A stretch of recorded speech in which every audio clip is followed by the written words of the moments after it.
Good afternoon. My name is Małgorzata Kurzęba. I'm a director and founder Fair House Investments, the company which invests in properties in UK for over 7 years now. As usual, and in this beautiful, today's beautiful Sunday afternoon, I'm coming to you with some updates at the property market.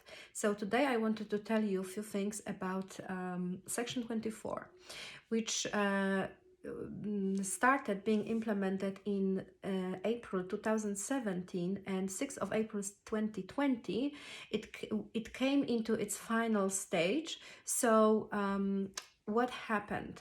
So before, when you get an income from your buy-to-let property which you own on your personal name, these are changes for the landlords who own their properties under their name, not via limited companies. So if you own your property via under your private name, before you could treat your income as an income, then you lower your income with expenses you had, and you only pay the tax from the difference between your income and expenses. So, for example, if your tenant was paying you, let's say, £1,000 per year in a rent, but your mortgage interest was £1,000, 1,000 minus 1,000 was zero, and there was no tax due to pay.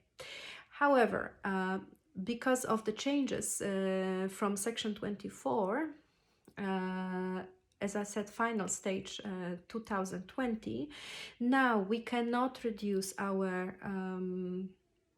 base of our taxation by these expenses. However, we get something called tax credit for mortgage interest, which is 20%. I give you an example. How does it work? So let's say in our example, you are a lower taxpayer and you pay 20% of tax every year. So you have income from your property, which is £1,000. This is the rent your tenant is paying you. The tax due is 20%, which is £200 from 1,000. Your expenses, your mortgage interest you're paying every year is £1,000, but because you have this tax credit for mortgage interest, and it's 20%, this is 20% out of £1,000, which is £200. So in theory, your tax was supposed to be £200, but now you have tax credit for another 200. So at the end of the day, the tax is zero. So for people who are lower taxpayers, and there is no changes between the previous time before 2020 and current time after April 2020. However, for the people who are higher taxpayers and who are paying 40%, at least 40% tax, the changes are quite significant, because, again, coming back to our example, your tenant is paying you £1,000 as a rent. You are higher taxpayer. Your tax is 40%, so you are supposed to pay £400 in tax. Because of your expenses, mortgage interest is £1,000. You have tax credit for mortgage interest. Difficult to remember, and this is £200 from 1,000, 20% of £1,000. So you were supposed to pay £400 as a tax. Sorry, you are supposed to pay £400 in a tax. You have tax credit, which is 200. So at the end of the day, you have to pay £200 per year in taxation. The strange thing is that from practical point of view, you have no netto income from this property, because your gross income, your rent minus expenses you have, is basically zero. So because how they saying approximately 55% of landlords were involved or were how to say affected by Section 24. Sorry, I'm checking my materials. Do not make any significant mistake. So now they're trying to find, or even from 2017, they're trying to find a resolution, how the resolution for this problem. So one option is, if your spouse is a lower taxpayer, you can transfer the property to his or her name. And the second option is to move the property into new established limited company. However, if you should, in my opinion, you should contact a tax advisor, best someone who specializes in properties, because they will help you to find the best way how to do it. However, from my point of view, you basically have to sell the property to your limited company, which means you would be due capital gain tax, you will have to pay stamp duty, and of course you have to pay for the property. However, you can, this is the easiest part, because in theory you can use the payment as, you can treat the payment as director's loan to your company. But again, please talk to your tax advisor, and as I said, specializing in properties. Of course, there is always a third option. You could sell the property, and I think this is the option used by most of the landlords who were like accidental landlords, and they didn't really want to get any extra huge income from rental property, and they just, they were probably sick of this after a couple of years, and they just trying to get rid of it. The second serious change under Section 24 is that the capital gain tax, which is due after you sell the rental property, which is not your main residence, 28%. You have to add it into your statement at the end of the tax year. And you, when you pay your tax for the year, which is usually, let's say, tax for year 2021, you will pay at the end of 21. So you have almost the whole year to pay this tax. The change from 6th of April 2020 is that if you sell the property, you have to report it in 30 days to HMRC and pay this tax after 30 days. So it's a significant difference. And the third thing is that previously the people who sell rental property, which was or used to be their residential property in the past, they used to live in this property. So previously, under private residence relief, they could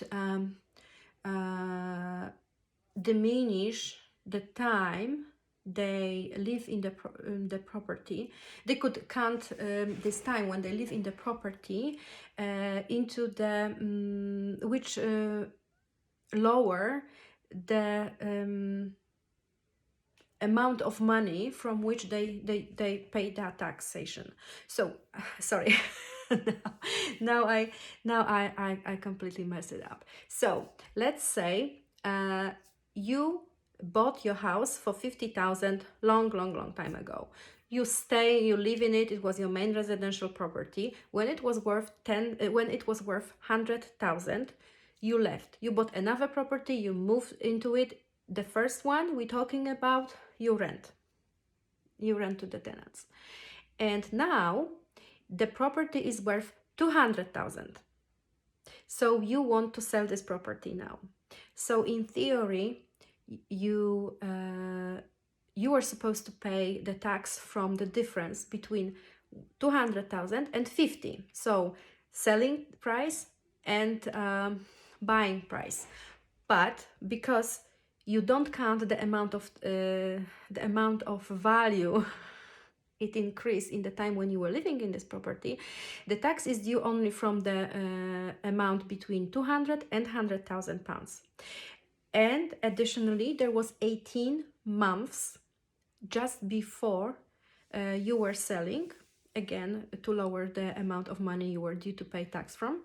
So let's say in our example, 18 months ago, the property value was 190,000. So you are only due to pay the tax from amount between 190 and 100,000. But recently the change is that now you only, this 18 months time was lower into 9 months. So let's say 9 months ago the value was 195. So you have to pay 28% from amount between 195 and 100,000. So this is called private residence relief. The second change is that it's called letting relief, and this one is about lowering your tax of at least 40,000 pounds when you own your property under your own name and you are selling it. If you own it with your spouse, it was even you can apply for a relief of 80,000 pounds. But from April 2020, 6th of April 2020, you can only apply for this relief if you physically live in the property in the moment when you're selling, which means it's just this discount just disappeared completely.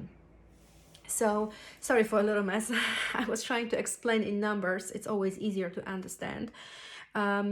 So first thing is that from 6th of April 2020, you can't put count expenses you have in your rental property.